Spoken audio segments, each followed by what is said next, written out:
The new round head speedlite Z2 from Neewer just released for Sony cameras. What's new? Are there any big updates? And is there anything else worth checking out? Let's discuss all of that in this video. I've been using the Neewer Z1 speedlite for the last few months, and Neewer graciously sent me the new Z2 for Sony cameras for a comparison. But quickly, before we talk about the Z2, a little disclosure.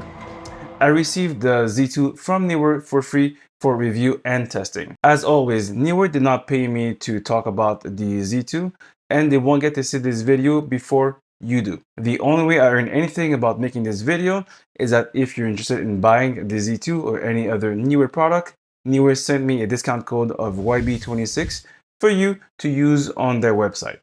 You'll find all the usual links in the description box below. First, let's talk about the important stuff. Looks. The Z2 has a brand new look compared to the Z1. The screen has been updated, saying goodbye to the old Game Boy LCD screen and welcoming a new high contrast screen that is 0.3 centimeters larger than the Z1. The body though feels essentially the same as it uses a similar plastic as the Z1. The Z2 is also slightly taller than the Z1 with an additional quarter of an inch, but nothing that major, but something to note. And being that the Z2 is slightly taller than the Z1, it also got a little heavier, adding 22 grams to the unit for those people that really care. The round head is the exact same size as the previous generation, which is good news. That means that all your Z1 accessories will fit exactly like they are on the Z1 on the new Z2, but we'll cover accessories a little later in this video. Now, the new button layout is also simplified to 9 buttons versus 12 for the previous model. That means that the scroll wheel button now acts like as a power button, but essentially functions the same as the Z1, as it helps you confirm certain functions. But the simplification of the button menu does not stop here. There's really one big function that I really love, is that you can now control your Z2 with a little switch on the side going from manual to TTL with one flicker of a switch. And that switch is really important, as if you're in a stressful situation, you can actually go from TTL to manual in an instant. Now, with less buttons, you might think that the new Z2 will be actually more difficult to control. Well, this is a little wrong. The UI, or the user interface improvements on the Z2, makes the adjustments incredibly easy to adjust to your desires with the help of a bigger contrasty screen. Again, without reading the manual, in my experience, I just find it just so much more easier to navigate through the menu and pick out my settings. For example, going into high-speed sync mode on the Z1 was complicated. The only way I can actually remember how to do it was to switch to another mode, pressing sync, and then coming back to my manual screen and having HSS or high-speed sync turned on. Now with the Z2, it's actually right there on screen. So that means no more guessing wherever mode you are. The new UI is just that much better, and also the screen is just that much better. In terms of display, you still get the same screen that you had previously, which is as TTL, manual, and multi, but to access the grouping functions, if ever you're basically using the wireless functions, you have to open the wireless menu to receive or transmit. In my opinion, it's a good thing. And the reason why I'm saying this is because if your speedlight is mostly on camera and you're not triggering any other off-camera strobes, which is playing around your area, it's actually a good thing that they remain on the background because it makes for a much less dense menu. But we'll talk about communications later in this video. In terms of fitting, the next point is important. We now have a metal hot shoe. I don't think I need to explain why metal hot shoes are better than plastics, but for those who don't know, that means less chance of breaking your strobe or your gear in case you bump into a drunken groomsman that doesn't know what he's doing.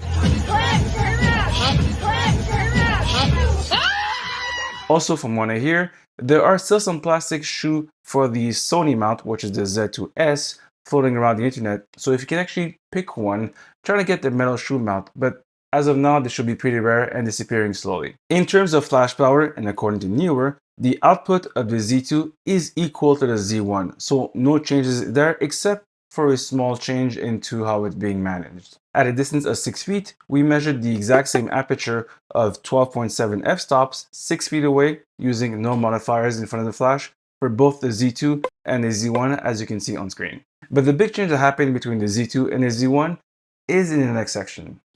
For thermal protection, we actually managed to get 30 flashes at full power using the Z2 versus 24 for the Z1 before thermal protection kicked in. But that's not the end of the changes. This is really cool. In terms of power, Everything except for the UI is happening in front of the body. Let me explain. If you're an event or a wedding photographer, this new feature is for you. Remember we had this really great shot in the dark of the first dance and there's really big emotions happening and your video dude just looks like you like. Instead of the typical laser autofocus that our video friends absolutely love during weddings and ceremonies using that big moment, Neewer decided to up their game with the Z2 with a second modeling light that's in front of the unit.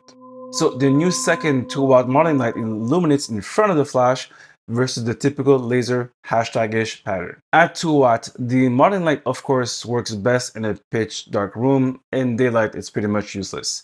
At 3 feet away, I got a reading of 150 lux using the Sonic L478 to measure. So if your video team ever give you any crap for ruining a shot with your laser autofocus, this might be for you. The modeling light is easily accessible via the menu, so even in the pinch, you can control which modeling light is working for you, which is either top or the one in front of the body. And another set of good news is all of these modeling lamps, flash powers, etc. come from the same battery as the Z1. So if ever you got a bunch of batteries for the Z1, they work for the Z2 also. To further this, the Z2 is compatible with the accessory kits that you had previously. So you can now color correct, gel, barn, and add a diffusion dome to your flash without having to break the bank because you can use the same accessories as the Z1. If you also invested into the other flashes in the Neewer lineup, I'm happy to announce that the Z2 can act as a trigger for the Z1 and also for the Q4, which are both lights that I own from Neewer. The Z2 can actually also be controlled remotely by the Q Pro trigger, which is right here. The whole system was fast and responsive, especially when I scanned the area for the best frequency, and I didn't experience any misfires during my testing, so all good there. Speaking of investments, let's talk about cost. The original Z1 is priced at $209.99. The new Z2 now is slightly more expensive, costing $249 with all new features, again, UI, modeling light, and better power management. With all these new features, we have to compare it to I think the one that will resemble it the most, the Godox EV1 Pro, which offers similar features as the Z2, but is also priced now at $329. In terms of looking at all these three lights, which one is the best pick? I think it depends on your current lineup and if you really care that much that your speedlight communicates with the rest of your flashes. I am personally very agnostic when it comes to speedlights, as I rarely combine them with any other strobes. They literally live on my camera and that's it. But if cost is really sensitive to you, I also have a discount code which is YB26, as you can see on screen, for any discount on the Neewer website, which is either the Canadian or the US one. With a new contrasty screen and also with a better power management and a new LED in front of the unit, what are your thoughts on the new Z2? Do you think Neewer is now a serious contender into the strobe world with a larger lineup and now with a new Z2 for Sony? Let me know in the comments below what are your thoughts, and if you want to pick one up, links as usual are below, and I'll see you in the next video. Make sure to subscribe to see more. Cheers.